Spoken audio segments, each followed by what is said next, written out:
वडील आणि मुलीचं नातं हे काही अनोखंच असतं नाही. कितीही कडक कठोर असलेला बाप मुलीच्या बाबतीत मात्र अतिशय हळवा असतो.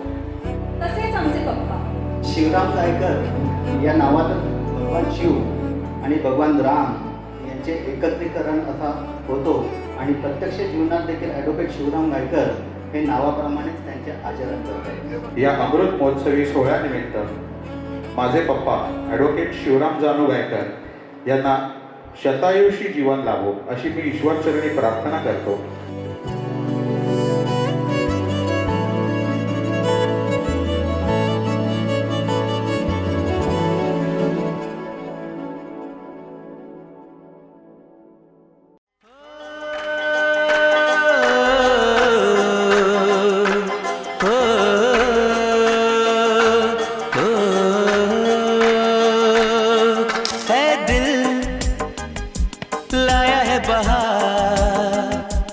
अपनों का प्यार क्या कहना,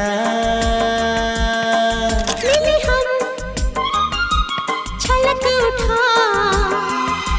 खुशी का खुमार क्या कहना. दर श्रावण महिन्यामध्ये पप्पा ग्रंथ वाचन करीत असत. त्यांच्या आवाजामध्ये एवढं प्रभुत्व होतं की भिंतींनाही एक जिवंतपणा येतो. त्यांच्या ह्या संस्कारांचे नंतर आम्ही सुद्धा अनुकरण केले. घर है मेरा गुल गुलजार क्या कहना. ए दिल लाया है बहार अपनों का प्यार क्या कहना.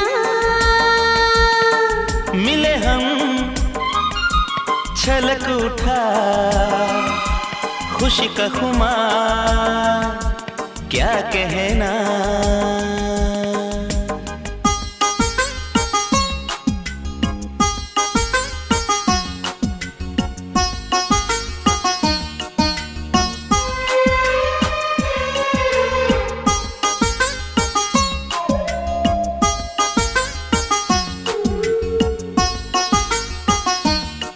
लग्नानंतर वैवाहिक जीवनात अनेक अडचणी आल्या.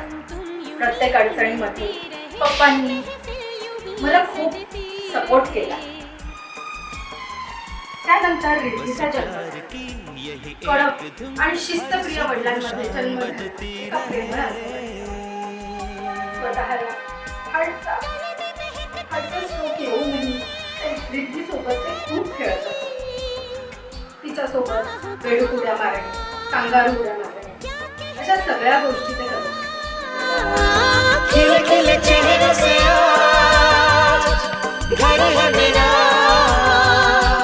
गुल गुलजार क्या कहना.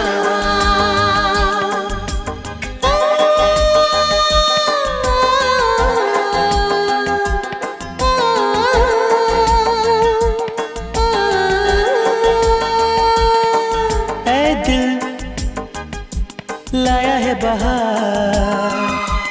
अपनों का प्यार क्या कहना.